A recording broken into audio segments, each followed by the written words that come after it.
Elles ont beaucoup évolué, ces activités économiques. Au 19e siècle, il y avait à Vernoux 3000 habitants. Et je me suis aperçu en regardant quelques statistiques à la mairie qu'on avait à cette époque 77 commerçants, dont 20 cafés, 195 artisans, 3 moulinages, ce qui est considérable. Il y a le moulinage des Blaches, de Rantoine, de Monépia, deux fabriques d'étoffes à Vernoux et à Rantoine. Et alors, Vernoux était la principale région d'Ardèche et de Haute-Loire, productrice de draps, et on produisait à l'époque 2000 pièces de draps par an, ce qui est tout à fait considérable.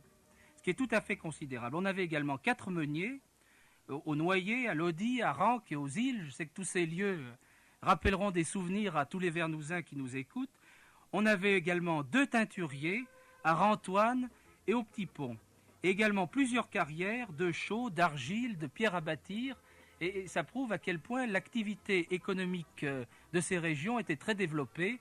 Et quand on nous dit qu'il n'y a jamais eu d'industrie en Ardèche, je crois que l'Ardèche était une région très industrielle.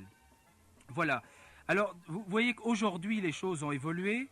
On a 100 commerçants, artisans et professions libérales, ce qui est tout de même considérable.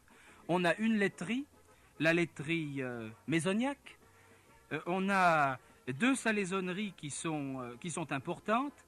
D'abord la salaisonnerie Calixte qui produit 3000 tonnes de saucissons par an, embauche carrossier, Jarja, et qui carrosse des camions frigorifiques en particulier.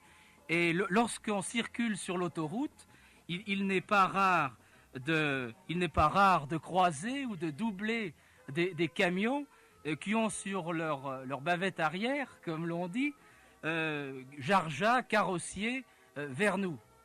Alors, j'avais demandé un jour à M. Jarja de me monter des bavettes semblables sur ma voiture, parce que je trouvais que c'était une façon de faire de la publicité pour mon village.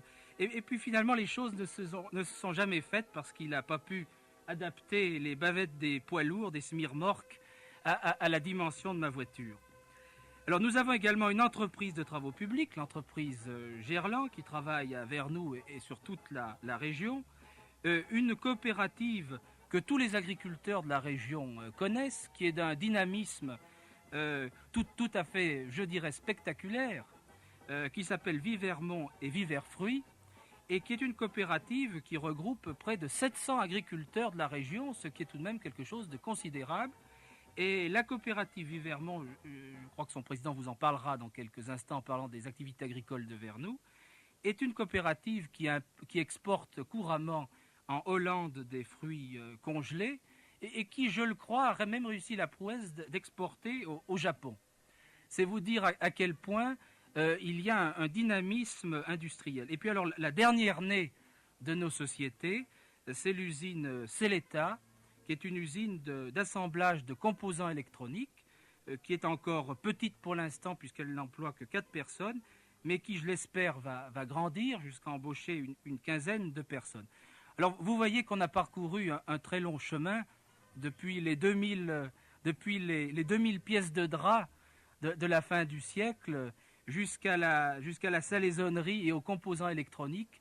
Et vous voyez qu'on ne s'endort pas sur notre histoire et sur nos lauriers.